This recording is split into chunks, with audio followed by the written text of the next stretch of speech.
இன்னைக்கு evening Karthi chicken எடுத்துட்டு வந்திருந்தான். ரொம்ப நாளா என் மைண்டுக்குள்ள ஓடிட்டே இருந்த ஒரு தாட்டு, இந்த மாரி கிரேவி வச்சு, இந்த மாரி பூரி செஞ்சு சாப்பிட்டா எப்படி இருக்கும்? அந்த காம்பினேஷன் எப்படி இருக்கும்? அப்படின்னு ரொம்ப நாளா என் மைண்டுக்குள்ள ஓடிட்டே இருந்துச்சு. நான் சொல்லிட்டே இருந்தேன் கார்த்திட்ட, இப்படி வச்சு சாப்பிட்டு பார்க்கணும், சாப்பிட்டு பார்க்கணும். சரி இன்னைக்கு எடுத்துட்டு வந்திருந்தான். அப்படியா சரி லீவு வேற ட்ரை பண்ணிறலாம் அப்படின்னு சொல்லிட்டு பண்ணேன்.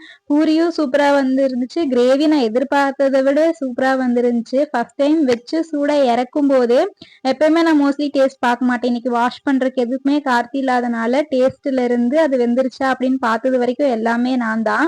இதை விட ஹைலைட் என்னன்னா டேஸ்ட் பார்க்கும்போதே நிறைய சாப்பிட்ட மாதிரி ஒரு ஃபீலிங். அப்புறம் பூரி சுடும்போதே நல்லா உப்பி வந்துருந்துச்சு. என்னாலே நம்ப முடியல. நம்ம இவ்வளோ நல்லா செஞ்சுட்டோமா அப்படின்னு சொல்லிட்டு. ஏன்னா சம்டைம்ஸ் அப்படி உப்பியே வராது. ரொம்ப ட்ரை பண்ணியிருக்கேன். ஆனா இப்போ பழகிட்டேன்னா என்னன்னு தெரியல. ரொம்ப நல்லா பூரியும் வந்திருந்தது. எல்லாருக்கும் சுடுறதுக்கு முன்னாடி நானே 2 பூரி சாப்பிட்டு தான் எல்லாருக்கும் பண்ணேன். இனி சாப்பிட போனா 2வது ரவுண்டு.